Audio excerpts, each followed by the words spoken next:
Carbon নিঃসরণ কমিয়ে উন্নয়ন পরিকল্পনা বাস্তবায়ন করছে সরকার। স্কটিশ পার্লামেন্টে প্রধানমন্ত্রী শেখ হাসিনা শিগগিরই ইলেকট্রিক গাড়ির যুগে প্রবেশ করবে বাংলাদেশ। জেল হত্যা দিবসে জাতীয় 4 নেতার প্রতি শ্রদ্ধা। নেপথ্যের কুশীলবদের খুঁজে বের করতে গঠন করা হবে তদন্ত কমিশন, বললেন ওবায়দুল কাদের। বাংলাদেশের বিরুদ্ধে ষড়যন্ত্রের সেফ হাউস লন্ডন। সরকার বিরোধী নানা পরিকল্পনা করেন তারেক রহমান, দাবি আইন শৃঙ্খলা রক্ষা বাহিনীর। অর্থায়ন করছে কয়েকজন ব্যবসায়ী। পুরোদমে এগিয়ে চলেছে চট্টগ্রামে এলিভেটেড এক্সপ্রেসওয়ের কাজ। কর্ণফুলী টানেলের সাথে যুক্ত হওয়ায় পরিবর্তন আসবে শিল্প ও পর্যটন খাতে, কমবে যানজট। এবং নিউ ইয়র্ক সিটির নির্বাচনে প্রথমবারের মতো বিচারক ও কাউন্সিল ওম্যান হলেন বাংলাদেশি সোমা সাইদ ও শাহানা হানিফ। প্রবাসীদের উচ্ছ্বাস।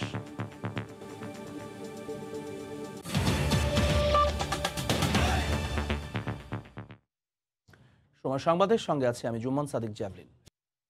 উচ্চ কার্বন নিঃসরণকারী দেশগুলোকে এখনই তাদের করণীয় ঠিক করতে হবে এবং বৈশ্বিক দায় স্বীকার করতে হবে।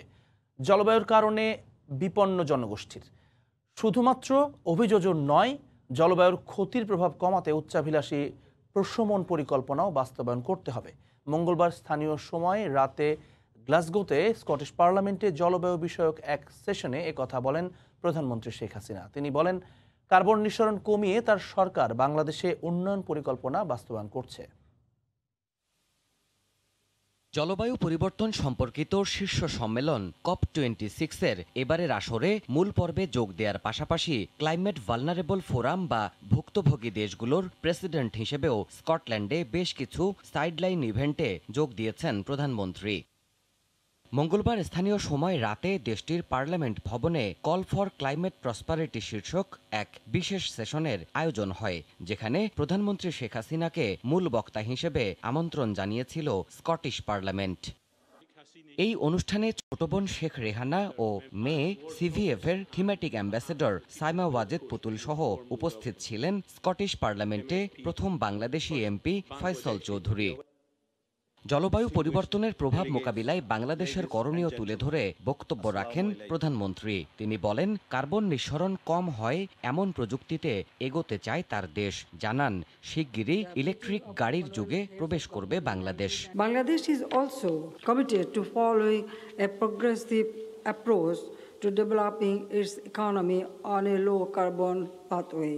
Bangladesh has already started working for introducing significant number of electric cars within next few years. বিশ্ব নেতাদের এক হয়ে কার্যকর পদক্ষেপ নেয়ার উদ্যোগ ছাড়া জলবায়ু পরিবর্তনের দুর্যোগ সামাল দেয়া সম্ভব হবে না বলেও জানান সরকার প্রধান। তিনি বলেন, করোনার বাস্তবতায় নতুন শিক্ষা পেয়েছে বিশ্ব। The world has to share the responsibilities of climate migrants. The issue of loss and damage must be addressed properly. The world leaders has realized that yes, they have the responsibility and everybody want to work together.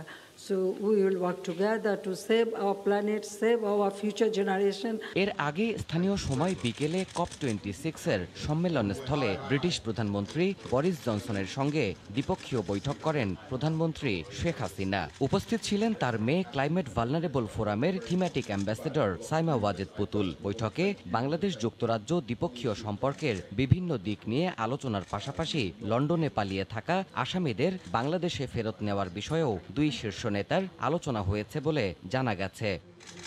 Debashis Roy, সময় সংবাদ। Jail হত্যা দিবসে ধানমন্ডি ৩২ নম্বরে জাতির জনক বঙ্গবন্ধু শেখ মুজিবুর রহমানের প্রতিকৃতিতে ফুল দিয়ে শ্রদ্ধা জানানো হয়েছে। সকালে প্রথমে প্রধানমন্ত্রীর পক্ষে, পরে আওয়ামী লীগের পক্ষে বঙ্গবন্ধুর প্রতিকৃতিতে ফুল দিয়ে শ্রদ্ধা জানান আওয়ামী লীগের সাধারণ সম্পাদক ওবায়দুল কাদের। এ সময় দলের সহযোগী ও অঙ্গ সংগঠনের নেতাকর্মীরাও শ্রদ্ধা নিবেদন করেন। শ্রদ্ধা নিবেদন শেষে ওবায়দুল কাদের বলেন, জেল হত্যাকাণ্ডে সাজাপ্রাপ্তদের দণ্ড কার্যকরের পর নেপথ্যের কুশীলবদের বিষয়ে তদন্ত কমিশন করা হবে।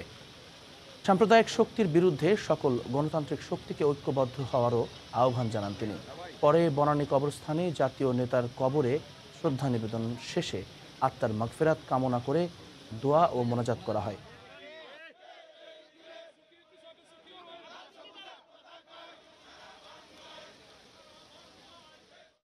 100 নম্বরে জাতীয় চার নেতার হত্যাকাণ্ড আমাদেরকে নেতৃত্ব শূন্য করে দেব। এই হত্যাকাণ্ডের বিচার যাদের করা হয়েছে সেটা কার্যকর হোক, তারপরে অন্য কিছু ভাবা যায়। আমাদের এখন অভিন্ন শত্রু সাম্প্রদায়িকতা।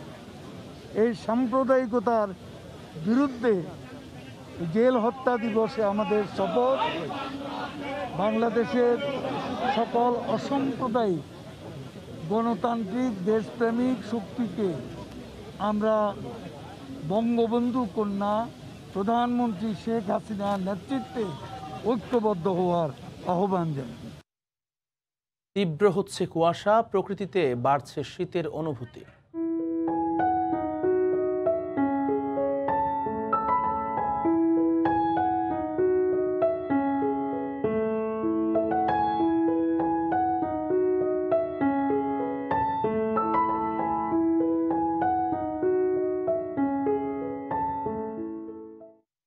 ষড়ঋতুর নিয়ম মেনে আসা শীত নিয়ে রিপোর্ট থাকছে সংবাদের শেষাংশে। ষড়যন্ত্র আর গুজব তৈরির সেফ হাউস যেন যুক্তরাজ্যের লন্ডন, যেখানে বসে বাংলাদেশ রাষ্ট্র ও সরকারের বিরুদ্ধে নিত্য নতুন অপপ্রচার আর নানা অপরাধের জাল বুনছেন তারেক রহমান। আর এ কাজে তাকে সহায়তা করছেন গুটি কয়েক বিএনপি নেতা। লন্ডনকে সেকেন্ড হোম হিসেবে ব্যবহারকারী কিছু ব্যবসায়ীর অর্থায়নে চলছে এমন অপকর্ম, এমনটাই বলছে আইন শৃঙ্খলা রক্ষা বাহিনী। মার্জিয়া মুমুর রিপোর্ট। লন্ডন যুক্তরাজ্যের বিখ্যাত শহরটি নানা কারণে আলোচিত হলেও বিগত কয়েক বছর ধরে বাংলাদেশ রাষ্ট্রবিরোধীদের গোপন বৈঠক, সরকার উৎখাতের ষড়যন্ত্র, সামাজিক যোগাযোগ মাধ্যমে মিথ্যা তথ্য ও গুজব ছড়ানোর শহর হিসেবে গণমাধ্যমে বারবার উঠে এসেছে লন্ডনের নাম। 2011 সালে যুক্তরাষ্ট্রে অবস্থানরত প্রধানমন্ত্রীর তথ্য প্রযুক্তি উপদেষ্টা সজীব ওয়াজেদ জয়কে অপহরণ করার ষড়যন্ত্র হয় লন্ডন থেকেই। ষড়যন্ত্রের সহযোগী হিসেবে উঠে আসে বিএনপি নেতা মোহাম্মদুল্লাহ মামুন, তার ছেলে রিজভী আহমেদ ও বিএনপি সমর্থিত যুক্তরাষ্ট্রের ব্যবসায়ী মিজানুর রহমান ভূঁইয়া সহ 5 জনের নাম, যারা এফবিআইয়ের কাছ থেকে সজীব ওয়াজেদ জয়ের ব্যক্তিগত তথ্য সংগ্রহ করে তাকে অপহরণ ও হত্যার ষড়যন্ত্র করেন। এই ঘটনায় ব্রিটেনে 42 মাস কারাভোগ করতে হয় বিএনপি নেতার ছেলেকে। নিম্ন আদালতে আসামিদের বিরুদ্ধে অভিযোগপত্র দাখিল করে গোয়েন্দা পুলিশ। 2018 সালে আবারও লন্ডনে ন্যাক্কারজনক ঘটনা ঘটায় ষড়যন্ত্রের কুশীলবরা।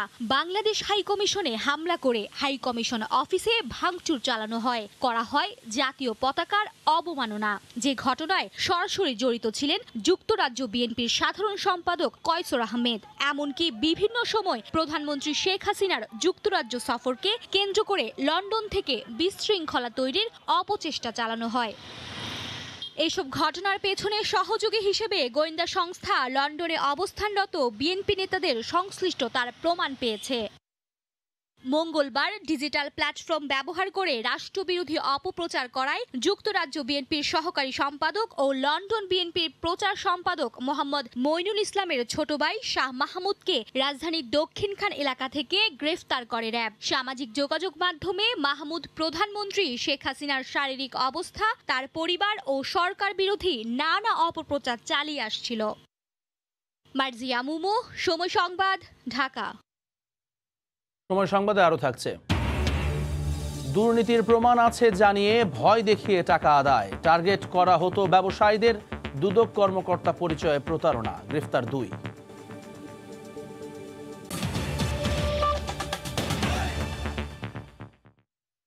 পুরোদমে এগিয়ে চলেছে চট্টগ্রামের মেগা প্রকল্প এলিভেটেড এক্সপ্রেসওয়ের কাজ। ইতোমধ্যে প্রকল্পের 60% কাজ শেষ হয়েছে। এটি চালু হলে বৈপ্লবিক পরিবর্তন ঘটবে যোগাযোগ, বিনিয়োগ, শিল্প ও অর্থনীতিতে। সড়ক পথে আন্তর্জাতিক নেটওয়ার্কের সাথে যুক্ত হবে বন্দর নগরী। নূর জামাল আতিকের ক্যামেরায় শফিকুল আলমের প্রতিবেদন। স্বপ্ন ছোঁয়ার পথে বন্দরনগরী চট্টগ্রামের মেগা প্রকল্প এলিভেটেড এক্সপ্রেসওয়ে দ্রুত গতিতে এগিয়ে চলছে মহা কর্মযজ্ঞের নির্মাণ কাজ। ইতিমধ্যে 60% কাজ শেষ, যদিও নকশা জটিলতা ও প্রাকৃতিক সৌন্দর্যহানির কারণে বন্দর আর সিটি কর্পোরেশনের আপত্তির মুখে কিছুদিন থমকে ছিল কাজ। দেওয়ানার থেকে লামখাম বাজার পর্যন্ত আমাদের যে অ্যালাইনমেন্টের যে সমস্যাটা ছিল, চট্টগ্রাম সিটি কর্পোরেশনের আপত্তি, এগুলো আমরা সলভ করেছি সিটি কর্পোরেশনের সাথে লেয়াজু করে। তো এই মুহূর্তে এলিভেটেড সিসি আমাদের বাস্তবায়নে কোনো বাধা নেই। নগরীর লালখান বাজার থেকে পতেঙ্গা পর্যন্ত 16.5 কিলোমিটার এক্সপ্রেসওয়ের 9টি জায়গায় ওঠানামার জন্য থাকবে 24টি র্যাম্প। বাস্তবায়নকারী সংস্থা সিরিয়া বলছে এই প্রকল্পের ফলে চট্টগ্রাম বন্দর ও বিমানবন্দর কেন্দ্রিক যানজট নিরসনের পাশাপাশি গতি আসবে আমদানি রপ্তানিতে। একটাই রোড আমাদের, এই রোডে কিন্তু আসতে পিক আওয়ারে প্রায় 2.5 ঘন্টা 3 ঘন্টা লাগতো। এখানে ইনভেস্টর আসতো না এবং বাণিজ্যিক রাজধানী হিসেবে যে সুবিধাটা পাওয়ার কথা ছিল সেটা পাচ্ছিল না। এই জন্য সরকার এই মেগা প্রকল্প নিয়েছে এবং এই প্রকল্প আমরা দ্রুত বাস্তবায়ন করছি এবং যে সমস্যা ছিল ওই সমস্যাগুলো আমরা সবগুলোই সলভ করেছি। আর নগর পরিকল্পনাবিদরা বলছেন এই প্রকল্প কর্ণফুলী টানেলের সাথে যুক্ত হওয়ায় বৈপ্লবিক পরিবর্তন ঘটবে শিল্প ও পর্যটন খাতে। শহরের সাথে যে একটা সংযোগ, বাধাহীন সংযোগ, সেটার ক্ষেত্রে এই এলিভেটেড এক্সপ্রেসে অত্যন্ত একটা বৈপ্লবিক ভূমিকা রাখবে আমরা মনে করছি। 3,320 কোটি টাকা ব্যয়ে প্রকল্পটি যৌথভাবে নির্মাণ করছে ঠিকাদারি প্রতিষ্ঠান ম্যাক্স র্যাঙ্কিং। কাজ শেষ হবার কথা 2023 সালের জুন মাসে। এই এলিভেটেড এক্সপ্রেসওয়ে কর্ণফুলী টানেল সহ অন্তত 7 থেকে 8টির মতো মেগা প্রকল্পের কাজ চলছে বন্দরনগরী চট্টগ্রামকে ঘিরে। এর ফলে বন্দরনগরী চট্টগ্রাম এশিয়ান হাইওয়ের সাথে যুক্ত হওয়ার পাশাপাশি বড় ধরনের বৈপ্লবিক পরিবর্তন আসবে দেশের অর্থনীতিতে। শফিকুল আলম, সময় সংবাদ, চট্টগ্রাম। রাজধানীর স্কুলগুলোতে চলছে 12 থেকে 17 বছরের শিক্ষার্থীদের টিকাদান। এই মুহূর্তে মালিবাগের সাউথ পয়েন্ট স্কুলে আছেন রিপোর্টার তোহা খান তামিম। বিস্তারিত জানতে সরাসরি যুক্ত হচ্ছে তার সঙ্গে। তামিম। জ্যাভলিন, ঠিক এখন থেকে 1 ঘন্টা আগে শিক্ষার্থীদের যে টিকা কার্যক্রম সেটি শুরু হয়েছে। এই মুহূর্তে সাউথ পয়েন্ট স্কুল মালিবাগে রয়েছি এবং আমার পেছনে একটু জ্যাভলিন আপনাকে দেখাতে চাই যে কার্যক্রমটি চলছে। এখানে যারা শিক্ষার্থী রয়েছেন অভিভাবকদের সাথে তারা আসছেন, আসার পরে তারা যে নিবন্ধন করেছেন সুরক্ষা অ্যাপে সেই নিবন্ধন কার্ডটি তারা নিয়ে আসছেন। নিয়ে আসার পরে তাদের এখানে সুরক্ষা অ্যাপে আবারও তাদেরকে এখানে এন্ট্রি করা হচ্ছে। এন্ট্রি করার পরে সংশ্লিষ্ট যে বুথ সেই বুথে গিয়ে তারা তাদের যে ফাইজারের টিকা শিক্ষার্থীদের এখন দেওয়া হচ্ছে সেই ফাইজারের টিকা তারা গ্রহণ করছেন। বেশ সুষ্ঠু পরিবেশ বলা যায়। আমি সকাল থেকে রয়েছি এখানে, বেশ সুষ্ঠু পরিবেশ বলা যায়। এখানে সুষ্ঠু পরিবেশে এখানে যে তাদের যে টিকা কার্যক্রম সেই টিকা কার্যক্রমটি চলছে। জ্যাভলিন, আমি একটু বলে রাখি এই কেন্দ্রটি ছাড়া অর্থাৎ সাউথ পয়েন্ট যে স্কুলটি রয়েছে আমি এই কেন্দ্রটি ছাড়াও আরও 7টি মোট 8টি কেন্দ্রে যে রাজধানীতে শিক্ষার্থীদের যে টিকা কার্যক্রম 12 থেকে 17 বছর বয়সী শিক্ষার্থীদের টিকার যেই কার্যক্রম সেটি দেওয়া হচ্ছে। আমি যদি একটু স্কুলগুলোর নাম বলি তাহলে আমি যদি বলা হয় যে হার্টকো ইন্টারন্যাশনাল স্কুল, আমি যে স্কুলটিতে রয়েছে South Point School and College, Chittagong Grammar School, মতিঝিলের আইডিয়াল স্কুল অ্যান্ড কলেজ, মিরপুরের Commerce School and College, Scholastica School, Kakuri High School and College এবং সাউথ ব্রিজ স্কুলে মোট 8টি কেন্দ্রে এই কার্যক্রমটি সকাল 9টা থেকে বিকাল বেলা 3টা পর্যন্ত এটি আসলে এখন চলবে। জ্যাভলিন, আমি যদি বলে রাখি তাহলে এই যে কেন্দ্রটিতে রয়েছি সেই কেন্দ্রে আজকে 2000 শিক্ষার্থীদের যেই টিকা কার্যক্রম লক্ষ্যমাত্রা সেটি ধরা হয়েছে, অর্থাৎ আজকে 2000 শিক্ষার্থীকে টিকার আওতায় আনা হবে। আমি এই যে কেন্দ্রে রয়েছে সেই কেন্দ্রটি মোট 4টি স্কুলের শিক্ষার্থীদের এখানে টিকা দেয়া হচ্ছে।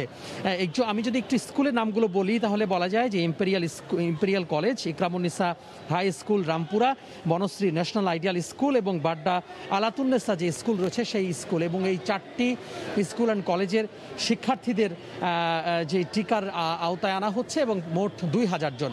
সকাল থেকে আমি দেখতে পাচ্ছি যে শিক্ষার্থীরা যারা রয়েছেন এখানে শিক্ষার্থীদের যদি কোনো কারো যদি বলা হয়, অর্থাৎ চিকিৎসকরা এখানে বলছেন, যারা চিকিৎসক রয়েছেন স্বাস্থ্যকর্মী রয়েছেন তারা বলছেন যদি কেউ প্যানিক অ্যাটাক হয়ে থাকে অথবা কেউ যদি অসুস্থ হয়ে পড়ে তাদের জন্য এখানে বিশ্রামের ব্যবস্থা করা হয়েছে এবং সেখানে 2 জন ডক্টর রয়েছেন। পাশাপাশি এখানে যারা টিকার আওতায় যাদেরকে আনা হচ্ছে তাদেরকে এখানে বিশ্রাম নেওয়ার পরে আধা ঘন্টা 1 ঘন্টা তাদেরকে বিশ্রাম নেওয়ার পরে তাদেরকে আসলে এখান থেকে যেতে দেওয়া হচ্ছে। তো সব মিলিয়ে বলা যায় সকাল 9টা থেকে শুরু হয়েছে টিকা কার্যক্রম, চলবে বেলা 3টা পর্যন্ত এবং আজকে মোট এই যে পয়েন্টটি রয়েছে এই পয়েন্টটিতে 2000 শিক্ষার্থীকে টিকার আওতায় আনা হবে।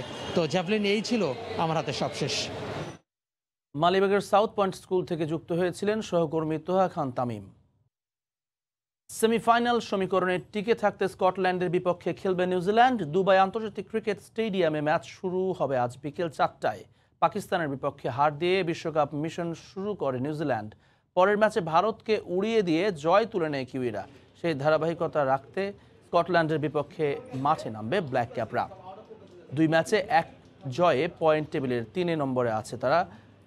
সেমিফাইনাল খেলতে হলে জয়টা তাই খুবই গুরুত্বপূর্ণ নিউজিল্যান্ডের জন্য। ফর্মে আছেন দলের ক্রিকেটাররা, এছাড়াও ওদের চেয়ে পরিসংখ্যানে যোজন যোজন এগিয়ে নিউজিল্যান্ড।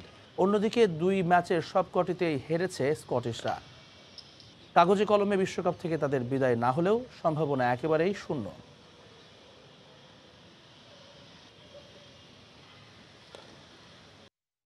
দুর্নীতির প্রমাণ আছে জানিয়ে ভয় দেখিয়ে টাকা আদায় করত একটি চক্র।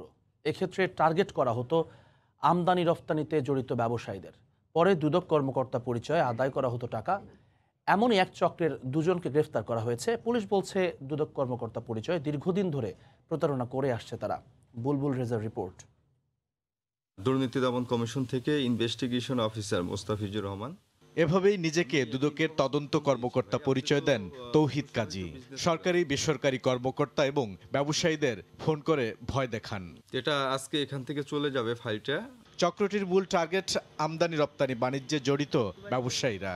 ওয়েবসাইটে ঢুকে সংগ্রহ করে নম্বর, পরে দুদক কর্মকর্তা পরিচয় দেন ফোন। ওই সময় আমার তেলের দাম বেড়ে গেছে, আমি ডিস্ট্রিবিউটরের ব্যবসা করি।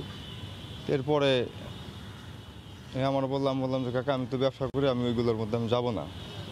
না যাওয়ার পরে পরবর্তীতে সে আমারে বললো যে ঠিক আছে 1 মাস করবো আমরা। 1 মাস করতে যাই, এরপরে এখন এইভাবেই ধরা খাইছে আর কি। তবে শেষ রক্ষা হয়নি। গোয়েন্দা পুলিশের জালে এক সহযোগী সহ ধরা পড়েছে চক্রের মূল হোতা তৌহিদ। এই চক্রটির সবার বাড়ি মাদারীপুরের রাজৈরে। গোয়েন্দা পুলিশ বলছে প্রতারণার টাকায় বিলাসী জীবনযাপন করত চক্রের সদস্যরা। কণ্ঠস্বর নকল করে কথা বলতেও পারদর্শী মূল হোতা তৌহিদ। এবং এই প্রতারকদের একই ফোনের ভিতর 2টা সিম আছে এবং তারা যে পরবর্তী যে নাম্বারটা দেয় সেটা তার কাছেই, এবং এরা বিভিন্ন রকম স্বর নকল করে কথা বলতে পারে। এবং আপনারা শুনেছেন যে তারা অত্যন্ত সুন্দরভাবে সুন্দর প্রোনাউন্সিয়েশনে তারা কথা বলে, শিক্ষিত মানুষের মতো। অথচ তাদেরকে জিজ্ঞাসাবাদ করে আমরা জানতে পারলাম তারা মারলি 5 পাস। প্রতারকদের সঙ্গে দুদকের কারো সংশ্লিষ্টতা রয়েছে কিনা তাও খতিয়ে দেখছে পুলিশ। আর এর সাথে কারা জড়িত আছে। বুলবুল রেজা, সময় সংবাদ, ঢাকা। আবহাওয়া পরিবর্তনের কারণে চাঁদপুরের পদ্মা ও মেঘনায় এখন ইলিশের আকাল। এ অবস্থায় জাটকা সংরক্ষণকে বড় চ্যালেঞ্জ হিসেবে দেখছেন মৎস্য বিজ্ঞানীরা। আর এই ব্যাপারে সরকারের অবস্থানকে সহযোগিতার আশ্বাস দিয়েছেন মৎস্য ব্যবসায়ী ও জেলেরা। ফারুক আহমেদের তথ্য এবং নাইমুল ইসলামের ছবিতে রিপোর্ট। দেশের 6টি অভয়াশ্রমে টানা 1 মাস ডিমওয়ালা মা ইলিশের ওপর গবেষণা চালিয়েছেন মৎস্যবিজ্ঞানীরা। বেশ কয়েকটি দলে বিভক্ত হয়ে দক্ষিণের উপকূলসহ চাঁদপুরের পদ্মা ও মেঘনায় এই গবেষণায় যোগ দেন বাংলাদেশ মৎস্য গবেষণা ইনস্টিটিউটের বিজ্ঞানীরা। এতে ইলিশের প্রজনন ক্ষমতা, মা ইলিশের ডিম ছাড়ার পরিমাণ এবং তাদের জীবনচক্র নিয়ে গবেষণা করেন তারা। কারণ আশ্বিনের ভরা পূর্ণিমায় সাগরের নোনা পানি ছেড়ে নদীর মিঠা পানিতে 2 ধাপে ডিম ছেড়েছে মা ইলিশ। এখন সেই ডিম জাটকায় পরিণত হয়েছে। এই 2 সময়েই যে পরিমাণে জাটকা হয় এটাই সারা বছর বড় হয়, সাগরে ফিরে যায়, আবার সাগরে 65 দিন তাদের নিরাপত্তা দেওয়া হয়।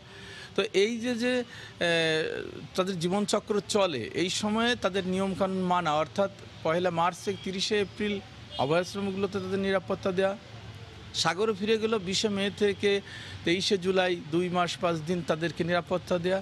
মৌসুমের এই সময় ইলিশের আকালে মৎস্য ব্যবসায়ী এবং জেলেদের আর্থিক ক্ষতি হলেও জাটকা রক্ষায় সহযোগিতার প্রতিশ্রুতি দেন তারা। আর নদীতে জাটকা রক্ষায় নানা উদ্যোগের কথা জানান মৎস্য বিভাগের এই কর্মকর্তা। জেলেরা ওরকম মাছ পায় না, কোনো রকম চলে, আমাদের ব্যবসা অত ভালো না। আমরাও চাই জাটকাটা রক্ষা হোক, যাতে বড় হয়, বড় হইলে যাতে মানুষ দইরা খাইতে পারে। মাইকিং সহযোগে বিভিন্ন জেলে পল্লীতে সচেতনতামূলক কার্যক্রম অব্যাহত আছে। জেলে ভাইদের উদ্দেশ্যে আমরা বলতে চাই, আমাদের এই কার্যক্রমকে সফলতা দান করার জন্য তাদের সচেতন হওয়া অত্যন্ত জরুরি এবং তারা এই দায়িত্ব নিয়ে কাজ করে জাটকা সম্পদ রক্ষা করে নিজেদের এবং দেশের মৎস্য উৎপাদনে গুরুত্বপূর্ণ ভূমিকা রাখবে বলে আমি আশা করি। 1 নভেম্বর থেকে 30 জুন পর্যন্ত জাটকা রক্ষায় নানা কর্মসূচি থাকলেও মার্চ এপ্রিল 2 মাস অভয়াশ্রমগুলোতে সব ধরনের মাছ ধরা নিষিদ্ধ থাকে। সময় সংবাদ, চাঁদপুর। দেশে বিদেশে সেনাবাহিনী তাদের দায়িত্ব কৃতিত্বের সঙ্গে পালন করে যাচ্ছে এবং সে সক্ষমতা বাংলাদেশ সেনাবাহিনী অর্জন করেছে বলে জানিয়েছেন সেনাপ্রধান জেনারেল SM শফিউদ্দিন আহমেদ। চট্টগ্রাম সেনানিবাসে ঐতিহ্যবাহী ইস্ট বেঙ্গল রেজিমেন্টের 16তম কর্নেল অব দ্য রেজিমেন্ট অভিষিক্ত হয়ে এ কথা বলেন তিনি। এর আগে সকালে প্যারেড গ্রাউন্ডে পৌঁছান সেনাপ্রধান। রীতি অনুযায়ী তাকে ইস্ট বেঙ্গল রেজিমেন্টের ব্যাজ এবং টুপি পরিয়ে দেওয়া হয়। পরবর্তীতে তিনি প্যারেড পরিদর্শনের পাশাপাশি কুচকাওয়াজের সালাম গ্রহণ করেন। রেজিমেন্টের বিভিন্ন ইউনিটের অধিনায়কদের সঙ্গে কথা বলেন সেনাপ্রধান। গত 24শে জুন দেশের 17তম সেনাপ্রধানের দায়িত্ব নেয়ার পর রীতি অনুযায়ী ইস্ট বেঙ্গল রেজিমেন্টের কর্নেল অব দ্য রেজিমেন্টে অভিষিক্ত হলেন জেনারেল SM শফিউদ্দিন আহমেদ।